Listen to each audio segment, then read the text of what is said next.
Nos acompaña Luis Miguel González Rosell. A él lo conocemos hace mucho tiempo, es amigo, colega, ha sido también periodista. También has trabajado en esta casa televisora y ahora es regidor ahí, concejal en la Municipalidad de Trujillo. Luis Miguel, un gusto saludar. Carlos, muchísimas gracias. Buenas noches a todos los televidentes, a la gran audiencia de Sol TV, de Línea Directa. ¿Cómo es, no, el destino, Luis Miguel, no? O sea, tantos años ejerciendo el periodismo, hemos tenido la suerte de trabajar juntos, luego ya por azares del destino salimos, nos mudamos a otros medios de comunicación y también coincidimos. Pero ahora el destino y la vida te lleva a ser autoridad, a ser concejal. Y es ahí donde nos separamos, Luis Miguel. Sí, tú sabes que me lo planteé mucho, ¿no? Porque, claro, es mucho más fácil estar donde tú estás. Aquí estoy. ¿No? Yo ocupé ese lugar primero en el diario La Industria, la crítica, pero siempre una crítica constructiva, claro, siempre aportando soluciones o analizando la problemática de la ciudad, ¿no? Con el mejor de los deseos, pensando en los vecinos, pensando en el desarrollo de la ciudad. Y bueno, cuando uno va avanzando en la madurez humana, en la madurez personal, bueno, dices, y te plantean la posibilidad que puedas hacer algo por la ciudad, y bueno, y no hay otro ánimo que el de servir, que no hay otro ánimo que el de ver mejorar la ciudad que te acogió y que en la cual has vivido, crecido, jugado, te has educado, y que tú vas viendo que mientras otras ciudades del Perú y Latinoamérica van mejorando, tu ciudad, que era tan bonita, que era iba tan bien, comienza a involucionar. ¿Cómo no aceptas un reto que te plantean, una invitación que te plantean y tú dices, no, mejor me quedo ahí, sigo mirando, como se dice, los toros desde arriba, y tú dices, no, ¿dónde está mi condición de ciudadano? Llega un momento en que tú dices, pues si mi ciudad me está necesitando, ¿por qué no aportar? Efectivamente, me imagino que ha sido una decisión también difícil, pero también era el momento de, ¿no? El momento de cruzar, digo, esta línea y decir, ahora ya voy a intentar como autoridad, en este caso como regidor, e intentar ya a luchar desde dentro para cambiar esta realidad. Pero hablaste del pasado, de lo que fue Trujillo, ¿no? De lo que fue Trujillo, y te escucho describirla con mucha pena, ¿no? ¿Qué tan mal estamos como ciudad? Yo, si me pides una opinión personal, yo creo que es el peor momento de la ciudad, ¿no? Porque no, yo soy tal vez crítico, tal vez tú me dices es fácil criticar, pero yo le pregunto a los vecinos toda la noche, solamente nos falta salir a la puerta de nuestras casas y mirar la ciudad. Tienes pistas destrozadas, tienes áreas verdes que no son las que Trujillo necesita, tienes una inseguridad, en fin, o sea, tienes la informalidad en la puerta de la esquina, o sea, en la puerta de la casa muchas veces, en fin, o sea, no hay nada de lo cual ahorita nos sintamos tranquilos. Mira, ¿no? Carlos, ¿cómo veo yo la ciudad? A mí yo la veo con mucha pena, porque no hace falta alejarte mucho. Exacto. Trujillo fue el centro del norte del Perú, ¿no? Desde los pre-incas, ¿no? Primero con Moche, Chan Chan, y cuando vinieron los españoles vieron el esplendor del valle, qué sé yo, y fundaron Trujillo. Y fue el centro del norte del Perú. Sin menospreciar a los queridos hermanos piuranos y chiclayanos, pero siempre Trujillo fue más. Y hoy tú vas a Piura y tú ves que Piura es hoy más que Trujillo. Te vas a Chimbote nomás, ves que hay sectores que están mejor que Trujillo. Entonces tú dices, ¿qué nos pasó? ¿Qué pasó? Entonces, ¿qué pasó? ¿Qué pasó? Yo creo que hemos involucionado, en primer lugar, por las autoridades que hemos tenido, ¿no? han utilizado, creo yo, a la municipalidad, a las municipalidades, pues, porque no solamente es la municipalidad de Trujillo, también las municipalidades distritales, como su caja, ¿no? Han buscado no el servicio al vecino, no mejorar la ciudad, han estado llenándose los bolsillos. Y bueno, ¿cuántos alcaldes procesados tenemos, ¿no? Por corrupción? ¿Cuántos alcaldes tenemos acusados de malos manejos? ¿Cuántos ¿no? prófugos? ¿Y cuántos prófugos? Y prófugos, ¿no? De Trujillo, exalcaldes, sí, ¿no es claro. cierto? De distritos. Entonces, yo creo que vendrán más, ¿ah? Seguramente. Eso lo tenemos claro. Claro, porque esa es la expresión. Cuando tu casa está sucia, llena de basura, es porque dentro de, ¿no? está todo podrido. Y yo espero que la Contraloría, la Fiscalía, el Ministerio Público actúen, ¿no? Pero, en fin, yo ya no quiero mirar, yo quiero, cuando acepté el reto que hablábamos, Carlos, era quiero servir a Trujillo, quiero mejorar, quiero aportar desde mi experiencia, primero como ciudadano, ¿no? Como vecino, que quiero, pero también no le echemos toda la culpa a las autoridades. El pueblo, los vecinos también tienen su responsabilidad. Yo no sé si a ti te pasa, pero a mí me pasa siempre, cuando veo que alguien desde un carro tira la basura, comió su chupete y el resto lo tira a la calle. ¿Eso qué significa? Que ese taxista, ese ciudadano, ese vecino no quiere a Trujillo. Cree que la calle es el basurero de la... Y entonces toda la ciudad es un basurero. ¿Dónde está la cultura cívica? ¿Dónde está la educación? Yo quiero invocar a los vecinos de Trujillo que, oigan, reflexionemos. Le estoy enseñando a mi hijito a orinar ahí nomás, detrás de la llanta del auto. Yo lo veo en el Jirón Gamarra, donde vivo, ¿no? En pleno Jirón de Gamarra salen a orinar ahí. ¿Dónde estamos? ¿Qué clase de educación? Es que las calles son urinario público. Entonces, hay mucho que tenemos que, como ciudadanos también, pensar y cambiar. ¿Exige cambiar a la autoridad? Muy bien, pero también a nivel de las familias, enseñar los valores cívicos, enseñar la educación. Efectivamente, pero sin embargo, por ejemplo, a ver, el tránsito urbano, o sea, pero también tiene que haber mano dura, o sea, tiene que haber principio de autoridad en ese sentido. Por ejemplo, tú ves a los señores de los micros, de los microbuses, que tienen semejantes claxos en sus vehículos que son claxos de camiones, o sea, esos claxos para una Panamericana Norte, ¿no? O para Panamericana, ¿no? Para carretera. Pero tú escuchas los claxos aquí en plena ciudad, en plena avenida. Entonces, o ves a que el taxista se estaciona donde quiere para coger pasajeros. Ahora, entonces, la autoridad también tiene que, de alguna manera... Ahí yo te doy la razón, ¿no? Pero fundamentalmente es el tema de la policía de tránsito, ¿no? Y por supuesto la autoridad municipal, pero es la policía de tránsito. Yo veo que los policías están y se para el microbús a recoger en la mitad a un pasajero en la mitad de la pista, lo cual está totalmente prohibido, y la policía no le dice nada. Deberían inmediatamente intervenir. Pero también tienen los inspectores. No, pero esa es función de la Policía Nacional, aplicar la papeleta. No, pero por ejemplo, los claxos, ¿no? Esa es función municipal. También es Basta que, o sea, visites a cada empresa y advertirles que si no cambian esas benditas bocinas, se los va a multar. Claro. O sea, basta, con eso solucionas. En 24 horas te solucionaste y le das silencio que se requiere en la ciudad, porque tú los encuentras a los microbuseros por todos lados. La informalidad, ahí también tiene un grave problema. Y es gravísimo el tema de la informalidad, porque la informalidad permite que se cometan muchos delitos. Por ejemplo, estos vehículos colectivos que hacen Trujillo, Chimbote, en donde los colectivos suben ahí nomás en el óvalo de la Marina.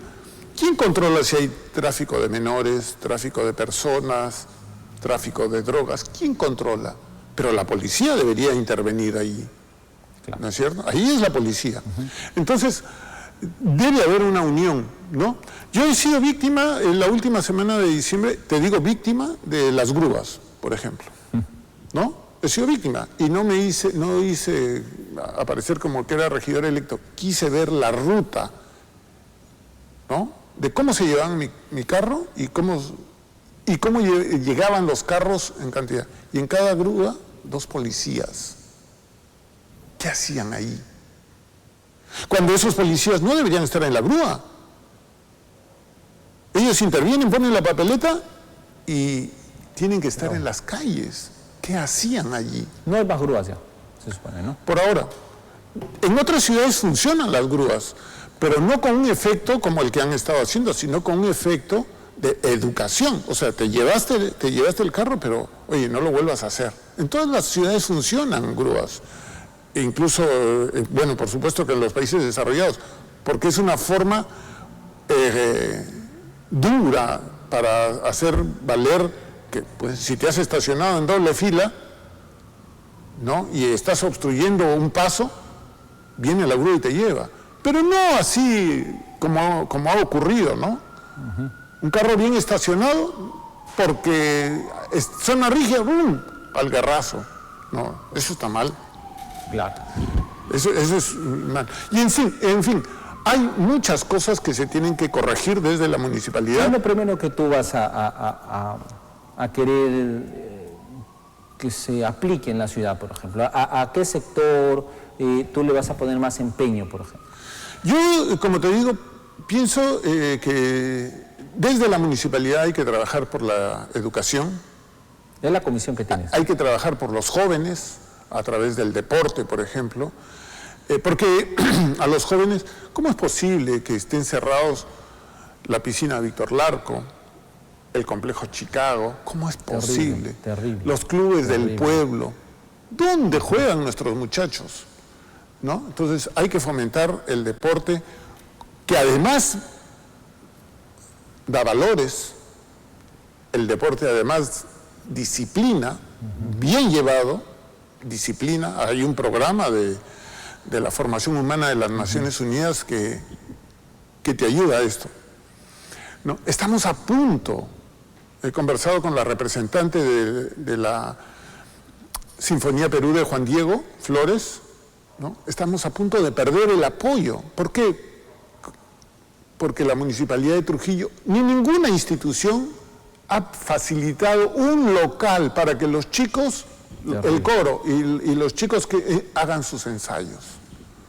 Estamos a punto. Yo creo que he hablado con la representante de Sinfonía por el Perú para decirle, vamos a retomar eso, y no se puede perder. ¿Por qué lo tiene Piura? ¿Por qué lo tiene Chiclayo? ¿Por qué lo tiene Cajamarca? ¿Por qué lo tiene Arequipa? ¿Por qué no lo tiene? ¿Por qué lo estamos perdiendo en Trujillo? Y de acá han salido muchos jóvenes, muchos jovencitos que han ido a cantar con Juan Diego Flores, o sea, se han dado ese lujo y acá empezó incluso Juan Diego. Aquí empezó su proyecto. Así es. Y aquí lo anunció. Exactamente. Aquí lo anunció, siendo el limeño. Aquí lo anunció con mucho orgullo. Exacto. Y estamos a punto de perderlo.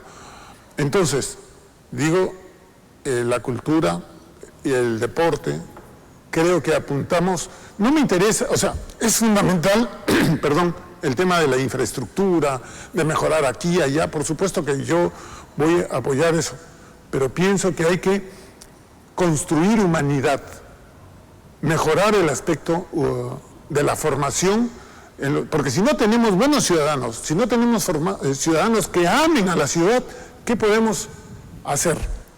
¿No? Entonces, y por supuesto, sí creo que mano dura. Exacto. Con los que infringen las normas, Yo con también, los que infringen la ley. Hay situaciones que sí,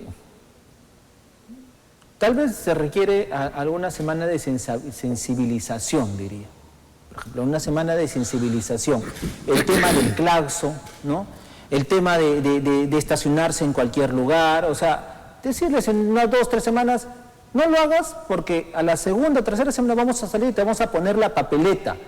Punto. O sea, así como cuando no nos quisimos poner el cinturón de seguridad, ¿no? Sí. ¿Qué pasó? Nos dieron una semana de sensibilización, 2 semanas, 3 semanas. A la 5ª semana, 6ª al mes, tu papeleta, y ahí sí todos tranquilitos nos poníamos. Carlos, hay que ordenar la ciudad. El alcalde... Ya se perdió el principio de autoridad, Luis Miguel. Totalmente. Y eso es lo peor que le pueda pasar. O sea, perder el principio de autoridad, porque hemos tenido autoridades, alcaldes. ¿Hemos tenido alcaldes? Trujillo no ha tenido alcalde. Yo creo que ha tenido con la disculpa de la persona que ejerce el cargo, pero el tema de la sensibilidad, de la sensibilización. ¿Tú te acuerdas, Carlos, que hace unos años, sí, porque estábamos en la industria trabajando en esa época, los hombres de amarillo, ciudadanos distinguidos, empresarios, no se ponían sus chalecos amarillos y apoyaban en una asociación como Pro Tránsito o algo así? Estaba el presidente de la Cámara de Comercio, empresarios, ¿no? Te hablo, por ejemplo, Winston Barber era presidente de la Cámara de Comercio y salían a hacer la sensibilización. O sea, sensibilización sí se ha hecho. Después, siguiendo el ejemplo de Bogotá, decía, vamos, a los que infringen las normas vamos a hacerlos sentir vergüenza, y con unos mimos les hacían. ¿Te acuerdas? Era una forma de sensibilización. El alcalde de Bogotá fue un filósofo que ahora es presidente del Congreso en Colombia. Bueno, entonces, sí es necesaria la sensibilización, pero tiene que ir de la mano con medidas luego fuertes y coercitivas. Reitero. Y ahora... Se ha perdido el principio de autoridad, se necesita más. La ciudad ha crecido. La ciudad ha crecido muchísimo. Entonces, ¿qué tienes que hacer al respecto? Utilizar lo que hacen otros países, utilizar la tecnología, la fotopapeleta, cosa que tú llegas y dices, no, yo no me he pasado la luz roja, yo no me he estacionado, no he ocupado la zona de paso de cebra. La foto te la está diciendo instantánea, la fotopapeleta. Se aplican en distritos, en Lima, se aplican en el Callao, en otras ciudades se aplican. Aquí, ¿por qué no? Y vas a ver cómo la gente comienza a ponerse Coincido contigo, totalmente. en regla, en norma. ¿No? Yo reitero, se requiere recuperar el principio de autoridad, con respeto, eso sí, eso no hay que perderlo nunca. Para poder dialogar entre personas iguales, se requiere respeto. Así es. ¿Correcto? O sea, eso también tenemos que entender. Es el tema básico de la educación. Civilización, somos personas civilizadas, ¿no? No tienes que gritar. O sea, exactamente. No tienes que insultar. No tienes por qué insultar ni gritar, ¿no? Personas civilizadas, hablando de manera franca. Y lo que pasa es que cuando faltan los argumentos, ¿no? Hay un principio filosófico, ¿no? Brutalidad. Sí, utilizas la violencia. Claro. No, yo digo, cuando lanzas adjetivos, epítetos, insultas, gritas, es porque simplemente ya perdiste toda... Pierde la objetividad y tú puedes debatir mientras tienes argumentos, ¿verdad? Porque son los argumentos, los hechos, ¿no?, los que están sustentando tu posición. Cuando te ves desesperado porque ya no tienes los argumentos... Y no tienes la razón. Y no tienes la razón, quieres utilizar...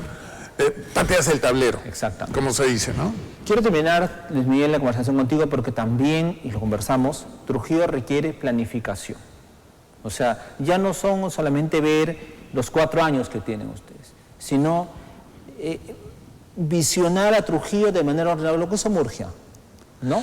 O sea, que trascendió, que planificó un Trujillo ordenado, ¿no? Y comenzó a crear lo que era justamente Alto Trujillo y comenzó a hacer la expansión urbana, intentar lograr tal vez esa visión de ciudad, ¿no? Mira, Carlos, yo te voy a decir unos aspectos que quizás no sabes. Yo tuve un tío que fue alcalde, muy buen alcalde, don Víctor Julio Rosell. Solamente hay un edificio municipal que lleva el nombre, Víctor Julio Rosell Piacini. Él fue alcalde de Trujillo. Y yo era niño, y él llegaba por mi casa y le dije, tío, ¿qué piensas? Te estoy hablando de los años 70, 75. ¿Qué piensas que debe ser? Él ya era mayor, anciano. Y él había recorrido muchas ciudades del mundo. Decía, Trujillo necesita, yo haría en Trujillo grandes avenidas por arriba y trenes subterráneos por abajo. Imagínate la proyección. 60. Pero él fue parte del equipo que en los años 1940 contrató al Servicio Aerofotográfico Nacional para que desde los aviones, desde el aire, se viera la expansión del desarrollo urbano de Trujillo. Los españoles dejaron una ciudad muy bien trazada, ejemplo de ciudad arquitectónica colonial, mejor que Arequipa, mejor que Lima, mejor que Cajamarca, como ciudad española. Y luego, después de la Avenida España, de lo que era la muralla, trazan las grandes avenidas, ¿no? Y tú ves Juan Pablo II, Víctor Larco, América. A partir de allí, el arquitecto Antenor Orrego Villacorta, que fue alcalde de Lima en los 80, cuando Belaúnde estaba la primavera después del gobierno militar, viene a Trujillo y el Perú, y Trujillo nuevamente con Torre de Vallejo, había vuelto a contratar al Servicio Aerofotográfico Nacional para que actualizara el tema de la expansión, el desarrollo urbano, la planificación. Y todos decían, Trujillo nos está ganando, Trujillo nos gana. Pero, ¿qué pasó con todo eso? Murgia hizo el plan de metro, plan de desarrollo metropolitano, pero todo eso se ha estancado. Se ha perdido en el tiempo, así de simple. Entonces, hay que hacer un trabajo importante, fundamental, de planificación de desarrollo urbano, para que uno no vaya avanzando y te encuentras con una calle cortada, una avenida cortada. Te fastidió todo. ¿Qué es lo que pasa, por ejemplo, cuando tú ves vecinos que han ocupado el derecho de vía del tren? La avenida González Prada debería continuar como doble vía, cruzar la vía de evitamiento hasta el río Moche. Esa es la utilización, el derecho de vía de la antigua línea férrea que venía por lo que es la avenida González Prada. Hoy te encuentras y ya es, ¿qué pasó ahí? ¿Por qué se permitió que se invadiera eso? Entonces es falta de responsabilidad de las autoridades, de los alcaldes y de una planificación. Efectivamente. Otro aspecto importante también, y ya con esto termino, es las instancias municipales. O sea, son muchos locales que los tienen dispersos en la ciudad, ¿no? El SAT por un lado, registros civiles por otro, licencias por otro, transportes por ahí al largo. O sea, tal vez sería bueno unificar, ¿no? Pero para eso se requiere tener espacios municipales. Y acá voy con dos preguntas. Tal vez una idea sería unificar todos los servicios que brinda la Municipalidad de Trujillo en un solo inmueble, pero también acá viene el tema de los ejidos municipales. ¿Dónde está el Margesí? ¿Cuáles son las propiedades que tiene la municipalidad, que tuvo y que tiene? Y que se vendieron muchísimo. Los que se vendieron en la época de, por ejemplo, el señor César Acuña, se vendieron muchos locales, y que ahora los veo como locales de universidades o academias. Y por último, mi idea es campos deportivos sintéticos, ¿no? Porque cuando uno vende una propiedad debe hacer una especie de compromiso de inversión en esa, claro, ¿no? Pero hay que hacerle seguimiento. Bueno, hay teorías, ¿no? Respecto de si tú debes centralizar todo en un solo lugar, pero eso al mismo tiempo te genera congestión. Así es. O debes descentralizar. Lo mismo le pasa al gobierno regional. Tú sabes que había un proyecto de hacer un solo edificio allí en Santa Inés, donde las diferentes gerencias funcionaran, ¿no? Eso deben de decirlo los especialistas, sobre si todo debe estar en algún lugar, ¿no? Los ejidos. O todo debe estar. Los ejidos, esos temas se tienen que actualizar, definitivamente, y la municipalidad tiene que saber qué pasa con esos terrenos. ¿Cómo es posible que un local como la casa que ocupaba la Policía Nacional en la comisaría de Ayacucho, que es de la Beneficencia, se haya concesionado a 30 años, según tengo informado, y que se va a construir ahí un centro médico, en pleno centro histórico, un centro médico para congestionarlo más? No sé, Pero al mismo tiempo, ¿cómo es que se ha concesionado esa valiosa propiedad de la beneficencia que necesita tantos recursos a 30 años? Hay que investigar cuánto es el precio, a quién, en fin. Hay muchas cosas por hacer. Mucho que hacer. No hemos tenido alcaldes, hemos tenido una ciudad totalmente en el abandono. Y yo te voy a pedir, Carlos, siempre la prensa, el periodismo ha ejercido y ejerce un rol fiscalizador, pero no solamente fiscalizador, sino investigador. Y tú eres un campeón de la investigación, eras parte de los televidentes tienen que saber que Carlos Urcia era parte del equipo de la unidad de investigación del diario La Industria. Investigar lo que está oculto, ¿no? Así que tú tienes esa arma, y que con esta arma tú puedes ayudar a la ciudad a que cambie, a que mejore. Pero también estamos para aportar. Por supuesto, ese es un aporte importante. Y cuando ustedes quieren, también acá para apoyar los proyectos positivos para la ciudad. Obviamente. Así es. Luis Miguel González Rosell, te agradezco muchísimo y nada, pues suerte en la función nueva que tienes, ya del otro lado de la línea. Sí. Pero nada, pues como tú dices, el compromiso lo has asumido con Trujillo y nada, pues esperemos que todo salga bien. Muchas gracias. Trataré siempre de estar al servicio de todos los ciudadanos en la medida en que se pueda. Muchas gracias. Muchísimas gracias a ti, Luis Miguel. Nos vamos a nuestra central de información.